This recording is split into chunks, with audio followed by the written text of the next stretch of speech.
দিয়েছেন দয়াল আমারে, রইব না আর বেঁচে দিন তোদের মাঝারে। ডাক দিয়েছেন আল্লাহ আমারে, রইব না আর বেঁচে দিন তোদের মাঝারে। হায় হায় তোদের মাঝারে। আমি চলতি পথে 2 দিন থামিলাম, ভালোবাসার মালা খানি গলে পরিলাম। হায় হায় গলে পরিলাম।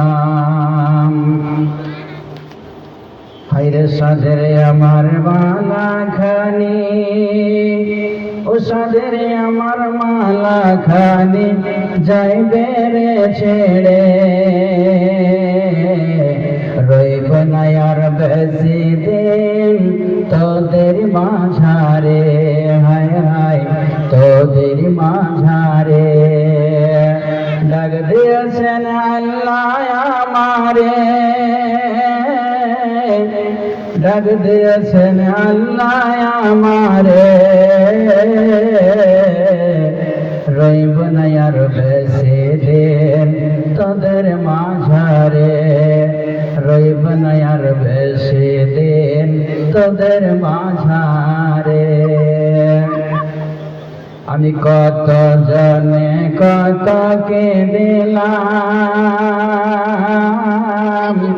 যাইবার কালে একজনার দেখা না পাইলাম। আমি কত জনে কত কে দিলাম, যাইবার কালে একজনার দেখা না পাইলাম। হায় হায় দেখা না পাইলাম। ও আমার সঙ্গের সাথী, ও আমার সঙ্গের সাথী, কেউ হলো না রে। রইব না আর বেশি দিন তোদের মাঝারে। হায় হায় তোদের মাঝারে। ডাক দিয়েছেন দয়াল আমারে, রইব না আর বেশি দিন তোদের মাঝারে। হায় হায় তোদের মাঝারে। ডাক দিয়েছেন দয়াল আমারে,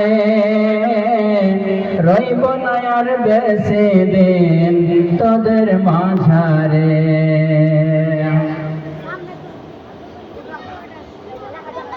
শ্রদ্ধেয় সম্মানিত যোগ্যতম আমাদের নির্বাচিত সভাপতি মহাশয়, মঞ্চে উপস্থিত উলেমায়ে দ্বীন,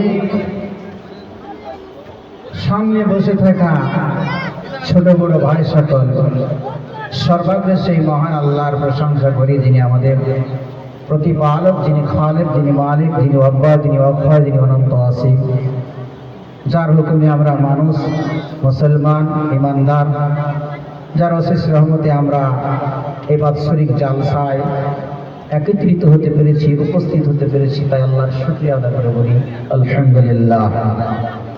অতঃপর আমাদের প্রিয় নবী মামিনাল্লাহ নবী দুজাহান নবী কুল সরবরে জনাব মুহাম্মদ মুস্তাফা মুহাম্মদুর রাসূলুল্লাহ সাল্লাল্লাহু আলাইহি ওয়াসাল্লামের উপর অগণন শান্তির ধারা বিবর্ষিত। আল্লাহুম্মা সাল্লি আলাইহি আল্লাহুম্মা বারিক আলাইহি।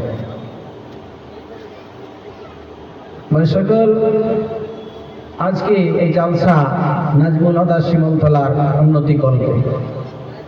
মাদ্রাসা আরবি শব্দ যার মানে হচ্ছে বিদ্যালয়, প্রতিষ্ঠান, যেখানে লেখাপড়া হয় কোরআন হাদিসের, যেখানে উর্দুর শিক্ষা হয়, যেখানে গ্রামারের শিক্ষা হয়, যেখানে বাংলা ইংরেজি শিক্ষা হয়, ইতিহাস শিক্ষা হয়, অনেক রকম সাবজেক্ট এখানে পড়া হয়। এই শিক্ষা প্রতিষ্ঠান আমরা মূলত যে শিক্ষা আমরা করছি, বিশ্বনবী মুহাম্মদুর রাসূলুল্লাহ সাল্লাল্লাহু আলাইহি সাল্লামের আদর্শকে মেনে মক্কা মদিনা থেকেই ওই প্রতিষ্ঠান চলে আসছে। আজকে আমরা একটা প্রতিষ্ঠান চালাতে গেলে অনেক লোকের দরকার, অনেক বুদ্ধিজীবী লোকের দরকার, তাদের পরামর্শের দরকার, শিক্ষকের দরকার, ছাত্রের দরকার। সব রকমের পরামর্শ নিয়ে, সব রকমের বিদ্যা বুদ্ধি নিয়ে আমরা এই মাদ্রাসা বা প্রতিষ্ঠান চালাতে পারি, সকলের সহযোগিতা নিয়ে।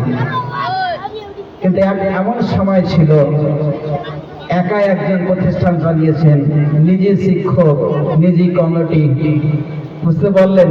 কিন্তু তাদের ইখলাস এত সুন্দর ছিল, একাই কমিটি, একাই শিক্ষক, ভুরি ভুরি লোক শিক্ষিত হয়েছে, ইসলাম কবুল করেছে, ইখলাস ছিল। আর আমরা এত মানুষ, অনেক মানুষ,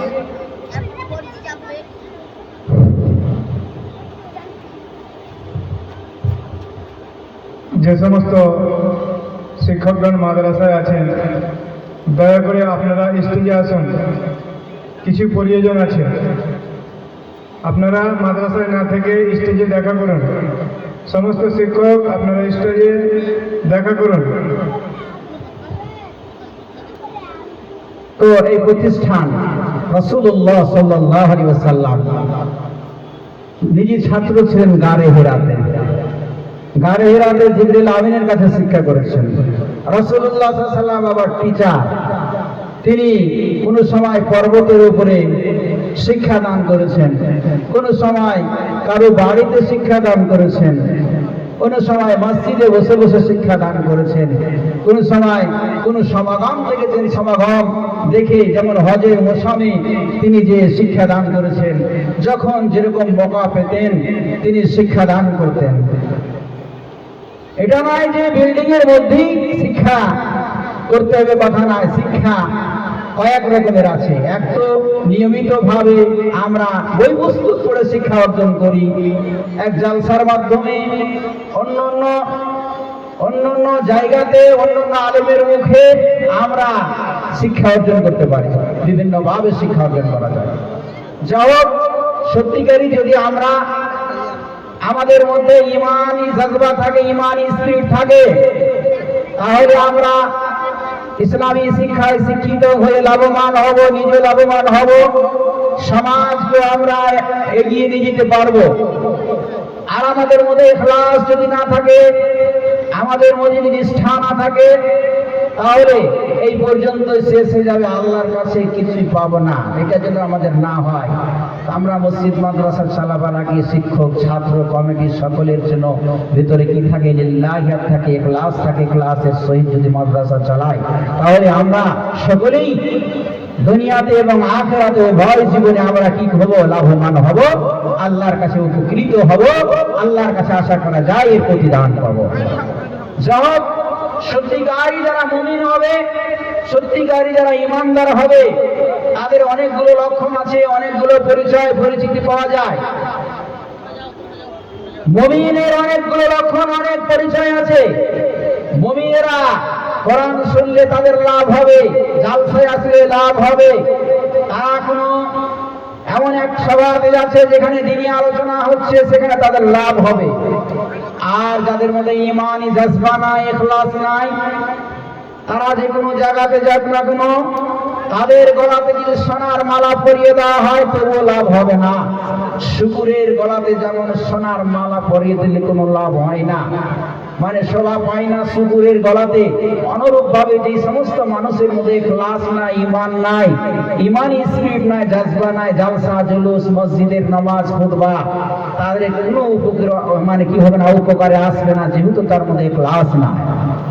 সত্যিকারে যারা মুমিন, তাদের লাভ খুবই লাভ। তার মধ্যে আমি আজকে মুমিনের লক্ষণ সম্পর্কে কিছু আলোচনা করতে যাচ্ছি, যে মুমিনের লাভ কি। কোরআন পড়লে, জালসা করলে, জিকির করলে, তার সামনে কিছু আলোচনা করলে লাভ হয় কিনা? আল্লাহ পাক কি বলেন? ইন্নামাল মুমিনুনা আল্লাযীনা ইযা যুকিরাল্লাহ ওয়াজিলাত কুলুবুহুম ওয়া ইযা তুলিয়াত আলাইহিম আয়াতুহু زادتهم إيمانا وعلى ربهم يتوكلون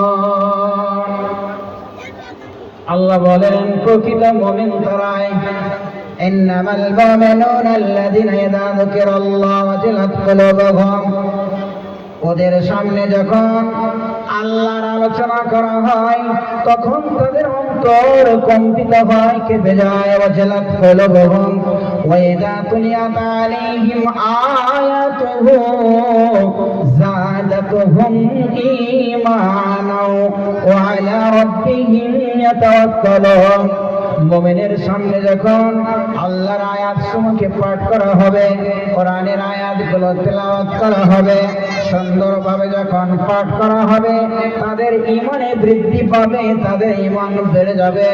মুমিন তো তারাই তাদের সামনে কোরআন তেলাওয়াত হলে তাদের ঈমান বাড়বে এবং তারা আল্লাহর প্রতি ভরসা রাখবে, আল্লাহর প্রতি আস্থা রাখবে, আল্লাহ ছাড়া অন্য কারো উপর ভরসা রাখবে না, ভরসা রাখবে না।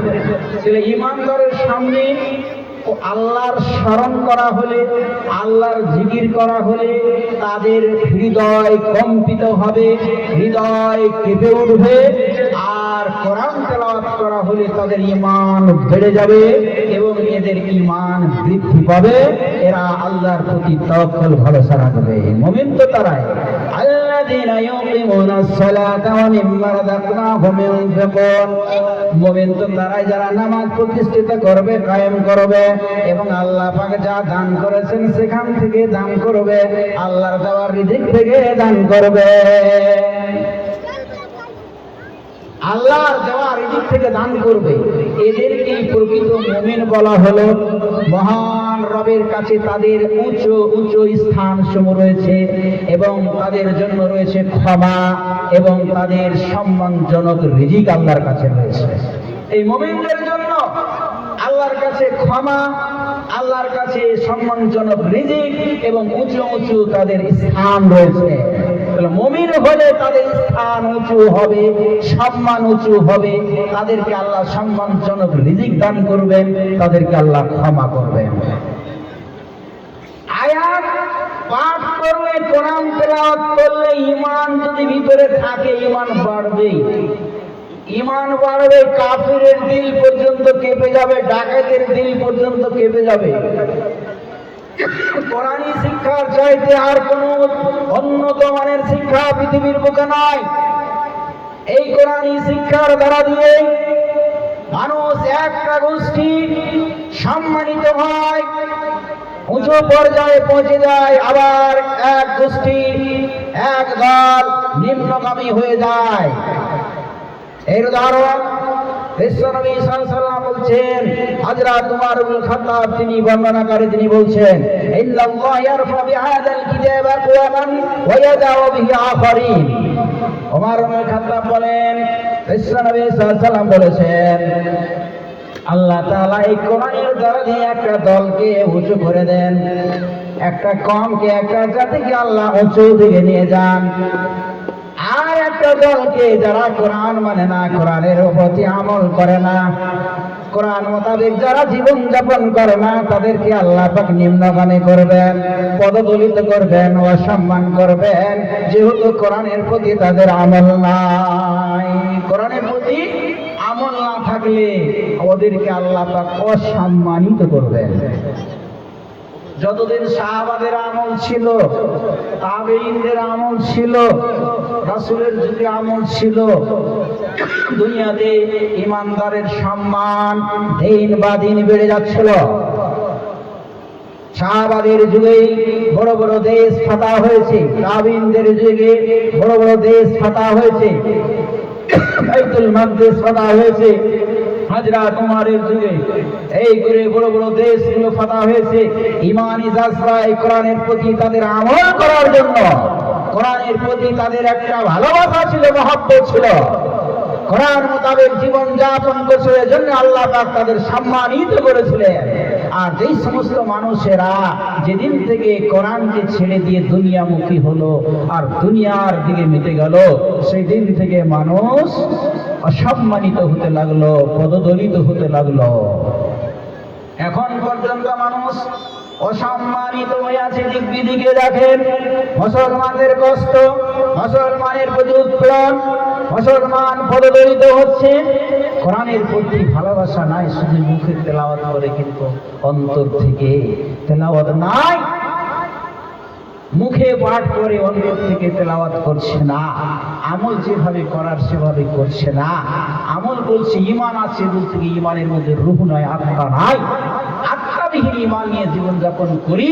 কারণ অনেকগুলো মানুষ পৃথিবীর বুকে এমন আছে যে ঈমানের দাওয়া করার পরে মুশরিক, ঈমানের দাওয়া করার পরে মুশরিক। অনেক মানুষ মনে করে আমি মুসলমান, আমি ঈমানদার, ঈমানের দাবি করার পরে মুশরিক। কারণ কোরআন শিখেছে বটে, কিন্তু কোরআন মোতাবেক আমল করে না, কোরআনই ফর্মুলাতে চলে না, সাহাবাদের ফর্মুলাতে চলে না, নিজের ইচ্ছাতে চলে।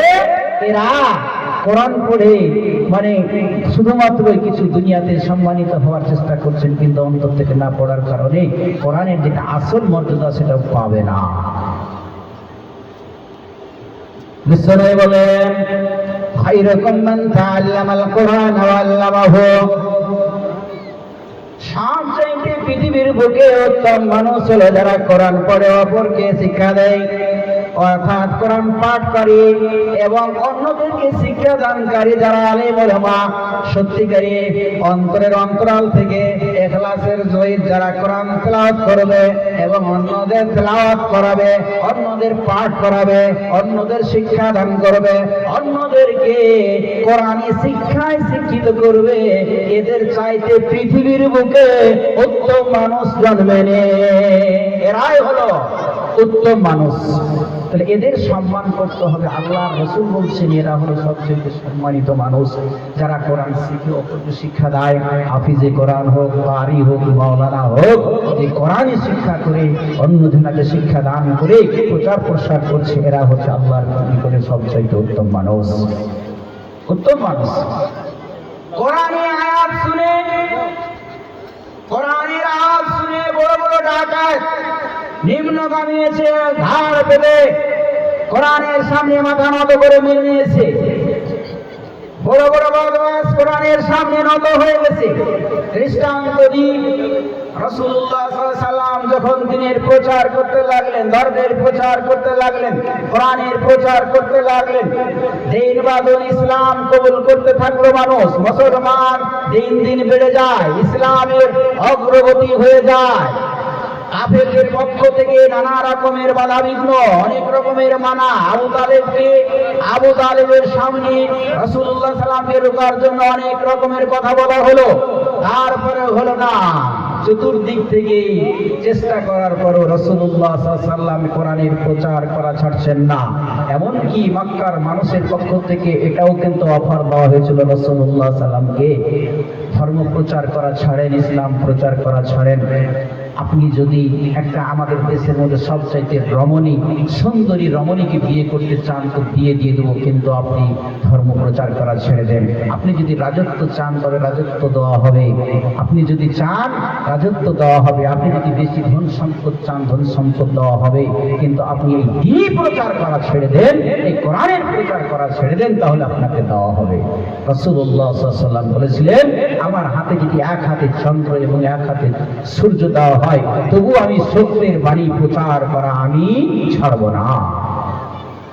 সত্যের বাণী প্রচার করা ছাড়ব না। দুনিয়ার দাম তার কাছে বেশি নয়, দুনিয়ার মূল্য তার কাছে বেশি নয়। দুনিয়ার সোনা দানা বলি মুক্তা, দুনিয়ার যাবতীয় জিনিস দিয়ে দেওয়ার পরে রাসূলের কাছে দুনিয়ার কোনো দাম নাই, মূল্য নাই।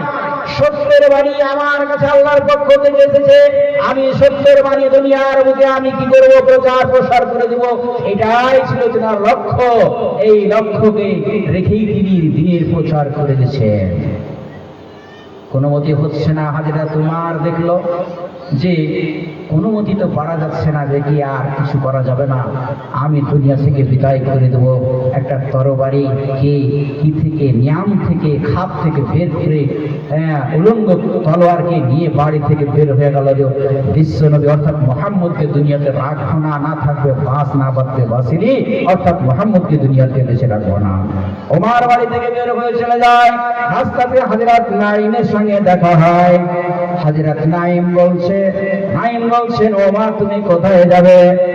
হযরত উমর বলেন যে মুহাম্মদকে দুনিয়াতে রাখবো না, এই ধর্ম প্রচার করা ছাড়ে না, বাপ দাদার ধর্ম মিটিয়ে দিল, মুহাম্মদকে দুনিয়ায় রাখবো না। হযরত নাইম বলেন, আপনি কি খবর রেখেছেন আপনার বোন এবং আপনার বোনাই, অর্থাৎ আপনার বোন আপনার দুলাভাই উভয়ে মুসলমান হয়েছে, আপনি মুহাম্মদের কাছে না যে প্রথমে আপনি নিজের বোনের খবর নেন, নিজের দুলাভাইয়ের খবর নেন, মুহাম্মদের খবর নিয়ে না নিয়ে নিজের বাড়ির খবর নেন। ওমর নবীর দিকে না গিয়ে নিজের বোনের বাড়ি ফাতেমার নিজের বোনের বাড়ি চলে গেলেন।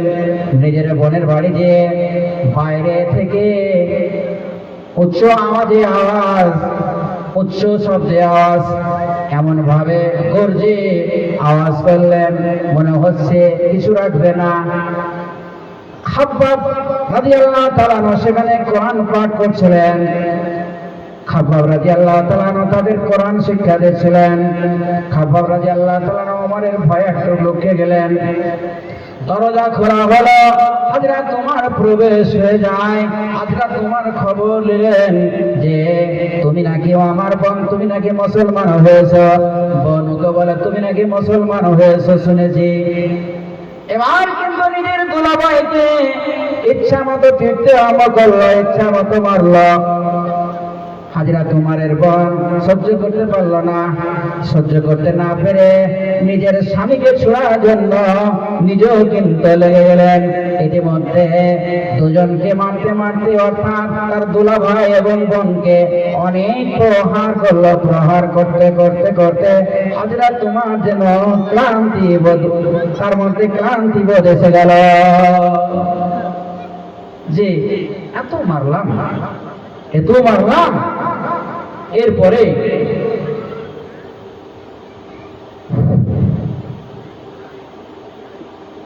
মাদ্রাসার ছাত্রদের উদ্দেশ্যে বলা হচ্ছে, প্রত্যেকটি ছাত্র তোমরা সবাই গিয়ে এখন খাবার খেয়ে নাও। ফার্স্ট ব্যাচে তোমরা খাবার খেয়ে নাও, কেউ থাকবে না, এদের মধ্যে প্রত্যেকে গিয়ে এখন খাবার খেয়ে নাও। খাবার খাওয়ার পরে সুন্দরভাবে এই প্যান্ডেলের নিচে চলে আসবে। অন্যদিকে না গিয়ে খাবার খাওয়ার পরে এই প্যান্ডেলের নিচে চলে আসবে। যাও হযরত উমর নিজের দুলাভাই এবং বোনকে ইচ্ছা মতো পিটেন, মানে মারলো। এবার মনের মধ্যে কি এলো যে তোমাদের সামনে যে পাঠ করা হচ্ছিল ওই জিনিসটা দাও। উমরের বোন বললেন, প্রথমে তুমি গোসল করেছো, তারপরে তোমাকে দেওয়া হবে সাহিফা। এবার গোসল করে আসলেন হযরত উমর। গোসল করে যখন আসলেন, এবার ওই সাহিফাটি পাঠ করতে লাগলেন। সাহিফাটি পাঠ করতে করতে করতে করতে করতে তার অন্তরের মধ্যে একটা তার ফেটে গেল। কোরআনের আয়াত পড়ছে, ইয়া আইয়ুহাল্লাযিনা আমানু আমিনু বিল্লাহি ওয়া রাসূলিহি ওয়াল কিতাবিল্লাযী নাযালা আলা রাসূলিহি ওয়াল কিতাবিল্লাযী উনজিলা মিন ক্বাবলু ওয়া মান ইয়াকফুর বিল্লাহি ওয়া মালাইকাতিহি ওয়া কুতুবিহি ওয়া রাসূলিহি ওয়াল ইয়াউমিল আখির ফাকাদ দাল্লা যালালান বাঈদা। এই পর্যন্ত সূরা নিসার আয়াতটি 136তম আয়াতটি পাঠ করলেন। পড়ে যেন অন্তরটা চুরচুর হয়ে গেল, ফেটে গেল যে এই কথা এমন যে ইমানদারদেরকে আল্লাহ ইমান আনতে বলছেন আল্লাহর প্রতি, আল্লাহর রাসূলের প্রতি এবং ওই কিতাবের প্রতি যা রাসূলের উপর নাযিল হয়েছে এবং ওই কিতাবের প্রতি যা পূর্বে নাযিল হয়েছে। যারা আল্লাহকে এবং তার ফেরেশতাকে, তার কিতাবকে দিনে আখিরাতকে যারা অস্বীকার করবে, তারা অনেক দূরের বিভ্রান্তির জালে তারা ফেসে যাবে, সারা বিভ্রান্তির জালে ফেসে যাবে। এই ধরনের আয়াতটা যখন পাঠ করেছেন হযরত উমর, অন্তরটা চুরচুর ফেটে যায়। তখন হযরত উমর বলেন, ও আমার বোন, ও আমার দুলা ভাই আমাকে মুসলমান করেন, আমাকে মুসলমান করে দেন, আমি আর থাকতে পারি না। মোহাম্মদ কোথায় আছে? মোহাম্মদের কাছে নিয়ে চলেন। হযরতে ওমর রাদিয়াল্লাহু তাআলা আনহু দারুল আরকামের বাড়িতে তখন বিশ্বনবী সাল্লাল্লাহু আলাইহি সাল্লাম তিনি চুপি চুপি ভাবে ধর্ম প্রচার করছিলেন, কোরআনের শিক্ষা দিচ্ছিলেন, আল্লাহ রাসূল সাল্লাল্লাহু আলাইহি সাল্লাম ধর্মের শিক্ষা দিচ্ছিলেন। এবার যখন ওমর রাদিয়াল্লাহু তাআলা আনহু আরকামের ঘরে যখন যে উপস্থিত হলেন, এবার জানতে পারলেন সাহাবারা ওমর আসছে। ওমর এসে গেল। হযরত হামজা বলছেন, শুনেন শুনেন, ওমর যদি ভালো মন নিয়ে আসে ভালোই ভালো, আর যদি ভালো মন না নিয়ে আসে আর তরবারি দিয়ে তাকে দুনিয়া থেকে বিদায় করব, আমার তরবারির দরকার পড়বে না। তার আগে বিশ্বনবী সাল্লাল্লাহু আলাইহি সাল্লাম তিনি দোয়া করেছিলেন ইসলামের মদদের জন্য, ইসলামের সহযোগিতার জন্য।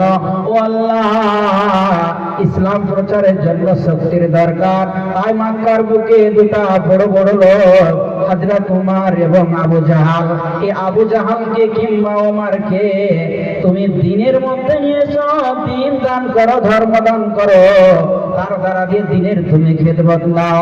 আল্লাহ পাক দোয়া কবুল করেছেন হযরত উমরকে কবুল করেছেন। হযরত উমর নবীর দুআর বরকতে নবীর দোয়া কবুল হয়েছে, আল্লাহর দয়া হয়েছে, আল্লাহর রহমত হয়েছে।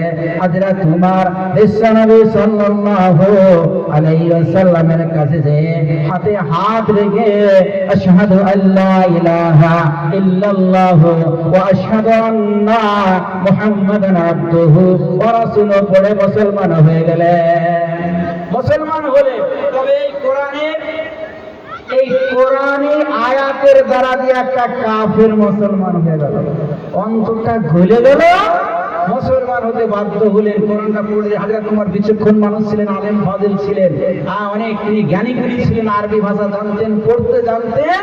সাহিফাটা নিজে পড়ে পড়ে পড়ে পড়ে বুঝতে পারলেন এই ধর্মই সত্যই, মোহাম্মদ সত্য, কোরআন সত্য, এটাই সত্য মনে করে আর থাকতে না পারে বিশ্বনবী মুহাম্মদুর রাসূলুল্লাহ সাল্লাল্লাহু আলাইহি ওয়াসাল্লামের কাছে যে মুসলমান হলেন। আল্লাহ কি বলছেন?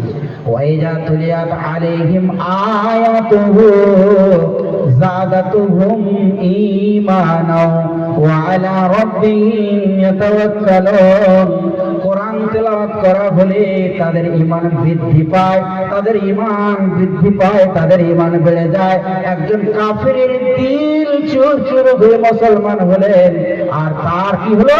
তিনি মুসলমান হয়ে তার ঈমানি স্পিরিট, ঈমানি জজবা একদম বেড়ে গেল।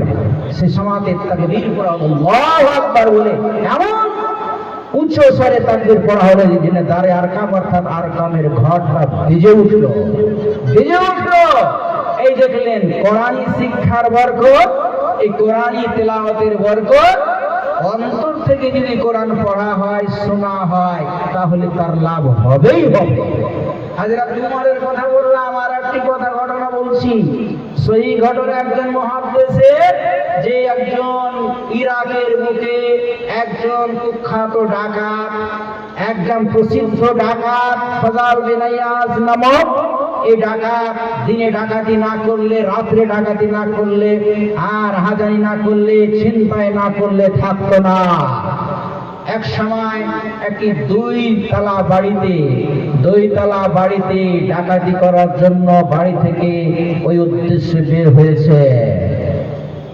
ডাকাতি করতে ঢুকবে, সামাতে কোরআনের আওয়াজ, কোরআনী তেলাওয়াত। আগের মানুষ রাত্রে উঠে উঠে কোরআন তেলাওয়াত করতো, এখনকার মানুষ আর কোরআন তেলাওয়াতের প্রয়োজন, একদম মোবাইল। কোরআন তেলাওয়াত বাড়ির যেই মানুষটা যেই বাড়িতে ডাকাতি করতে যাবে সেই বাড়ির মানুষটা কি করছে? কোরআন তেলাওয়াত করছে। সূরা হাদীদের আয়াতটি, আল্লাহ মিয়ানিল্লাযীনা আনতাখশা কুলুবুহুম লিযিকরিল্লাহ। এই আয়াতটি বাড়ির মালিকের পক্ষ থেকে আয়াতটি শুনতে পাচ্ছেন। আজ রাতে ফজল বিন ইয়াজ শুনতে পাচ্ছে। এই শুনতে শুনতে তার অন্তরে দাগ কেটে গেল। সময় তো হয়েছে, সময় কি ওই লোকের আসেনি যারা আল্লাহর জিকিরে তাদের অন্তর কম্পিত হবে, তাদের অন্তর কেঁপে যাবে বা ভয়ভীত হবে, বা আল্লাহর জিকিরে আল্লাহ যে নাজিল করেছে সত্য, আল্লাহ যে নাজিল করেছে কোরআন, এই কোরআনী আওয়াজে, এই কোরআনী আওয়াজে, কোরআনের শব্দে তাদের দিল কি হয়ে যাবে, ডরিয়ে যাবে। এরকম কি সময় আসেনি? ফজল বিন আয়াজ বলছেন সময় এসেছে। পার্শ্বে যে অজর নয়নে কাটলেন, মুসলমান হয়ে গেলেন, ভালো হয়ে গেলেন, বাকি জীবনটা তিনি একজন আল্লাহর ওয়ালি হয়েছিলেন, মুহাদ্দিস হয়েছিলেন। কারণ তবে জেনে নিন, একটা ডাকাতি করতে যে কোরআনের আওয়াজ শুনে, কোরআনের মানে বুঝে, কোরআনের তেলাওয়াত শুনে সে নিজের জীবনটাকে পরিবর্তন করেছে।